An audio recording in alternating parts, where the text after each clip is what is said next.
Thokozani bantwana bedlozi. Umakhosi Zulu lokhulumayo, ngithemba ukuthi wonke umuntu kahle. Ngithokoze kumakhosi amakhulu, ngithokoze kubalozi, ngithokoze kubondlondlo bamanzi, ngithokoze kuyithunya zezulu, ithunya zentaba. Ngashiya amandawo lawo khanya leli sidi bana bahabo malume ya ke khotso. Today I would like to continue about Nzuza. In my understanding, I'm not disputing what other people are saying about Nzuza, but I'm talking what I know about Nzuza. Amen. Because there's a lot of people who are talking about Nzuza, and a lot of people are confused now. There's so much information. Okay. Bantwana basekhaya, Nzuza, it's a universal spirit. Ne? It's not this spirit osithatha kumathonga kubokhokho bakho nakubomkhulu. No. Nzuza, it's a universal spirit. Ufana nomlozi. Angisho? Ufana nonkanyamba. Angisho? Ufana namandawi futhi. Angisho? Kwa ithunya zezulu nazo they are universal spirits. Angisho? So, however, Nzuza mawuzalwa, ngisayiphinda futhi lento le. Nzuza uzalwa naye. Akusinto oyithola usukhulile, mhlawumbe uthi hayi ngicale ngaba inyanga noma ngicale ngaba umprofeti ngalungisa abalozi ngalungisa yonke lento then ngase ngiyadiscover ukuthi uNzuza. Cha, leso spirit sakaNzuza uzalwa ngaso from mawuphuma esibelethweni sikamama wakho, ne? And then mawukhula njengoba ngishilo ngaphambili, there will be signs ozibonayo mawumncane ukuthi uyingane kaNzuza. For example, mhlambi izulu maliselizona babona ngawo, ne? Unokucubuka isikhumba, abanye nje bayifika imvula isezale kude.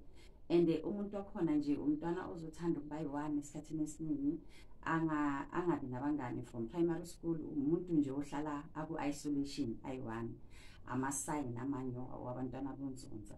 And umntwana ozothanda amanzi kancane mawune-swimming pool endlini uyathanda ukubhukuda nje, and then uthanda nezulu, isimeli sezulu sinuka kamnandi, yabo the nature, yabo uthanda ukugijima la ngaphandle, enjoy umoya, the breeze, everything. Those are the sign umntwana sikhula ukuthi this child, there's something I gifted kuyo. However, noma kungakabi clear. Mina, okay, let me not say mina. Okay, let me say mina. However, I'm not saying Nzuza. Please. Mina, mankhula, at the age of 7 to, I think, to 15 years, if izulu liyeza, babibona ngami, ngangiqubuka isikhumba sami, sesiba ngathi it's a lizard or snake skin. Bese bangibasela umlilo abantu abadala ekhaya, ngihlale la kufudumele khona noma istove. Bese le skin lesi automatically siya-absorbeka, siya-phakathi. And then I was told then ukuthi I mustn't go near water. And even if I'm a trip, they were facilitating all my trips. It mustn't be any trip that is associated with water. Magnezulu mbana abantu mabayifihla benzani, mina I go outside, I would enjoy the lightning. At the younger age, I would enjoy the lightning. I would even go outside, but to get lomntana uzashaya izulu, and nothing happened. I'm talking about from the age of 7 up until 14 years. Yes, young because now sengeskolweni kumele ngiphume ngisakhona manje imvula mayiza nje amafu mawucala ukuhlangana ngiyacubuka ngigcwale ngiba lizard or snake skin. I don't know ukuthi ngibizani lento leyo. Lento it worries ama-parents wami a lot. Then base bayangithatha ke bangimikisa kubo babomkhulu bami ngale eSwatini, ngoba bona bebasesiyoni ukuthi mhlambo engenase azami abasize ukuthi at least kukhona ukuthi ezinye izinto zisuppresseke, because I was young, bafuna ngikhule, bahamba bayongishwelezela ethongweni. Remember ukuthi noma uNzuza kuba namanye ama-gift uhamba nawo, awubi nonzunza kuphela or unkosazana or inkosana or unkanyamba, but kuba namanye ama-dreams I mean kuba namanye ama-gift abuya ethongweni lakho, angisho ngwakaZulu and ngapha kuboma abeSuthu abatawong bahlalile, and kusebukhosini ngapha kusebukhosini. Izalukazi zami zombili amaSwati and asebukhosini. Obviously kunezipho nami engiphathiswe zona yithongo. Remember, charity begins at home. So that's why nangibona I went to Mozambique ngiyophakamisa amandawe kwizalukazi ngale ngaseSwatini, angisho ngoba iMozambique isondelene neSwatini. Bengilandelela lamanzi lawo kuthiwa inkomazi akuyeSwatini, angisho ngayophakamisa amandawe lapho, angisho. And then mangibuya-ke kwakhane-ke ngihamba-ke ngiyolungisa into zabeSuthu, angisho. That's why I've got so many mentors. I don't have one mentor. Ngalungisa into zabeSuthu ukuthi bangidlisa impahla yeSuthu ukuthi ngikhona ukuba inyanga yomluzi womSuthu, angisho.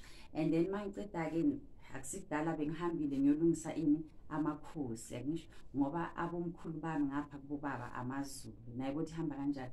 Sengicalile-ke ngenyanga, uyaqala upractice, ngicalile futhi ngumfundisi, ngiyathandazela ngomthandazeli ngenyanga, ngiyafemba, ngenza konke. However-ke mawusucedile ukuziphakamisa lezo zinto lezo, so usucedile isikwelede sedlozi, that's where now the universal spirits, they negotiate, not negotiating, amathonga, they together with the universal spirit, they come together and agree ukuthi okay, because lo muntu lo mhlambe unesipho esiso esiclean engeke sifune imithi, mina-ke ngahlolwa ama-mentors wami wonke, noma engikhulisa ubunyanga noma enzani, wonke ama-mentors wami, they knew ukuthi mina angisumuntu osetshenzwa ngemithi, angicatshwa, angidli imithi. Mina njengomuntu oyikhulekelayo ngisetshenzwe ngamanzi neyiwasho zokukhanya yonke into, because I believe ukuthi uma uyingane yamanzi, especially if uhamba nabonkanyamba, if uhamba, okay, unkanyamba ngingambali kangaka ngoba abonkanyamba most baba inyanga, but ma unomoya wonzunza, umoya wobuthandazi, most of the time uba pure. Imithi awuyisebenzisi kakhulu mntansekhaya, awuyisebenzisi kakhulu ngoba unzunza uhambisana nemikhuleko, unzunza like it was a bit sad. Abantu engithwase nabo engangena nabo ehlokweni, they are medical doctors abanye by profession, and seba nabantwana, sebakhulisa abantwana, kuyagidwa kumnandi, banengane. Mina I don't have children, anginabo abantwana bamandawe. I would ask abomkhulu ukuthi hawu kanti bomkhulu kanti mina zishaphi ngami ngoba ngihambile ngayokhula yonke into. Ngaphi eSuthwini ngimenzile umlozi lo umSuthu obunyanga, abeSuthu vele kibar lots akere, so ucolo ukungingiza mhlamba abafuna ngikhulume kakhulu, ngikwenzile konke lokho, but akunabantwana. Abantwana abangena la endlini bonke abantwana beyithunya, abantwana okumele ngiba-mentor, ama-self-initiates. Nawabona labo bantwana labo ukuthi they will come and approach me ukuthi can you be a mentor, can you be, and I could feel ukuthi abantwana bafana nami. However abanye bayadideka uthola ukuthi nabo kwamele bandlule kule sigaba sokuthi kumele baqale bayokhula ukuthi balungise umnguni wabo, balungise ini. Uma usucedile ukuzenza zonke lezi zinto lezo, uyangena esigodlweni usebenze, akubone umzunza ukuthi vele umuntu oyinyanga kamampela, ipassion yakho ingakanani, ubasebenza ngokuqinisa abantu, awusithwalisi idlozi lakho isithwalo, ngoba isithwalo sona uma unomntana enzunza awubi naso at all, akunayigugu zenzunza, akunanix bazalwane. The only thing-ke mawusebenza abantu ngokweqiniso, unzunza-ke it's a kingship. Uyeza ufana nomlozi, umlozi akamanamane asondele kuwe, it takes time. Uzoqala uphakamisa ithunya, ube inyanga uyenze konke lapho, uyenze konke, then umlozi automatically, abanye abantu i-duration yabo kuya ngediscipline yakho, abanye abantu 5 to 10 years ukuthi umlozi function esimeni somuntu makasaqale ukunyanga. And then uNzunza most of the time akazibonakalisi lula. Why angazibonakalisi lula? It's uyazifihla. It's because la ukhula khona you don't know ama mentors wakho ukuthi athembakala kangakanani. Uzahamba uyokhula abantu bakuvale, uhamba uyokhula abantu batshontshe igift, uhamba uyokhula. So uNzunza normally akezi ekuqaleni. Kuzoqala kuza amathonga akho eza ngomsebenzi wamakhosi, umsebenzi wabomndiki, abomnguni, abalozi, yonke lento le uNzunza into yokugcina. I'm not saying ukuthi ngiNzunza. I'm not saying ukuthi I've initiated for uNzunza. Mina I'm just enjoying the ride. But into engishilo ukuthi yes, ngithwase kaningi ngiyabonga, ngihambile ngayenza amandawo wami, ngiyafemba, ngiyabalapha abantu, ngihambile ngayenza amakhosi wami, yonke into right, ngihambile futhi ngayenza isuthu. You understand, for balotsi yangisho. So ngisa enjoy, but however I know I don't use umuthi mina esimeni sami. Mina nginomuntu ongilwelayo. Ngivele ngiguqe ngithandaze ngiyentabeni emanzini, lo muntu wami ungengamele, ngizalwe naye, uyangilwela. When the time is right, ngingazi uri seyidlulile noma ngisaya khona, kwazi mina naye angeke into engizoyikhuluma la. But I just want to share ukuthi you don't just uthi you are the self initiator wena umntana kaNzunza shubo uyongena kuNzunza, cha. Uzoqala ube inyanga, uzoqala ube umthandazo, uzoqala ube umprofit, usebenze. Bese ke after iminyaka kula yena kuNzunza azozenzela khona. And nakhona akamana azenzele. Uzokufunisa umuntu, uzo-appoint umuntu onomzunza. Kube uyena oyokusiza. Akunayigubhu ezikhandwayo, akunagobongo likaNzunza, amagobongo wadlayo, amagobongo amakhosi abomndiki, amandawo, yonke lento lena, abomnono, yonke into. uNzunza nje imikhuleko namanzi uyazenzela lapho ke istage esijulile engeke ukhona ukusishare.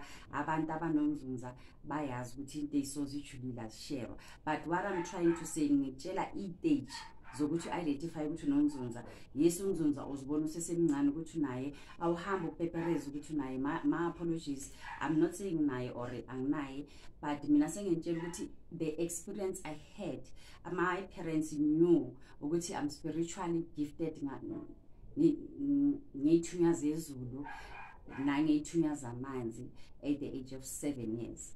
Ngikhula nje sonke lesikhathi ngabo Miss what ngisileya what they knew, and then I knew, because I know ukuthi there was a time la bangiteacher khona ukuthi kumele ushweleze, ungawali umsebenzi wakho, shweleza ukuthi uqede esikolweni, shweleza ushade, shweleza ube nenzalo, shweleza ukuthi into zakho zikhanye. Uzathi mawusukhulile ke so matured bese uyawuthatha lo msebenzi, ngoba what's the point ukuthatha umsebenzi wokulapha nomsebenzi kaJehova usesemncane ungasimatured? Because number 1 usafuna ukuexplore idiscipline ayikho, usafuna ukuyale nale. And uma unomoya kaNzunza ugcina uzibulala, ngoba umoya kaNzunza number 1 kwa ama date ngena phuma jola iyale kwa umuntu oba naye ohlalisana naye. If uba khona it's rare ukuthi ube the partner. If uba khona kumele kube umuntu ofana nawe, and abantu ukuthi abafana nawe around you abekho. So it's a huge challenge mawumncane. It's even much better mawumncane loku uyisontweni labazalwane lokukhonza or emazayoni namapostoli lokukhuleka ulungisa ithunya zakho, yabona uphila ngazo, uphahla uappliza ubancenga ushweleza until ukhuleke. So uthatha umsebenzi bese mawusuthathile umsebenzi naye kuNzunza uyakuprepare, bazokuphonsa bakushaye ngezulu benze konke bazibuza ukuthi why izinto zabo zingasebenzi, ngoba wena the redeemer himself okwengamele akekho uzokuthola. Angithomi nizwe kahle, angithomi, but ngifuna ukukutshela ukuthi mawumntwana kaNzunza awusebenzisi imithi nje into eningi awuyisebenzisa, usebenzisa iwasho zokukhanya, usebenzisa amanzi, usebenzisa imikhuleko. I-patient mayingena noma ungathatha noma isiphi isihlahla, noma ungakhi isihlahla samapentshisi usifake emanzini umfuthe, izandla zakho nomlomo wakho ne-energy yakho yiyo emphilisayo umuntu. Yonke imithi nje elayiduzana awunidi ukuthi uyenze anything sokuthi abantu mawubalapha ungasebenzisa imithi babona ngathi hayi akenzi zona cha kuya ngogcobo lwakho uNkulunkulu akuphelona and angeke ube umntana kaNzunza ungahlangani ngenkolo angeke ube umntana kaNzunza unenhliziyo embi angeke ube umntana kaNzunza unezitha noma izitha zikhona isitha sihlala sikhona sathana ukhona kodwa wena uyenzani uyamkhulula umuntu uyamcolela mina bazokutshela kwala ngisebenza khona kwa National Development Agency anginanesithi esiyi1 umuntu ungihata ama coins namhlanje kusasa ngiyambulisa kusasa ngihleka naye awubambi imacuku awubi nenhliziyo embi awubi nomona umuntu makamuhle uyam appreciate ukuthi muhle ngikhulekela abantu more than ngizikhulekela mina I pray for other people around me more than I pray for myself umntana kaNzunza ke loyo so uba nenhliziyo enhle awusebenzisa imithi engcolile awuthakathi awusebenzisa amaspell amabi uba inyanga usebenzise ihlahla zikaNomkhubulwane uma ezingcwela siphezona ubalapha abantu ngokuqiniso ubalapha abantu bakhulekele then uNzunza ukhuliswa spiritual sakho the connection of you and God umveli incange umenzi wakho konke naye uma uNomkhubulwane nengilosi zezulu abaluzi bakho amakhosi wakho abengcwele konke kubengcwele uNzunza uyazikhulela kuwe ngizogcina la namhlanje amen khanya leli sethi ndawo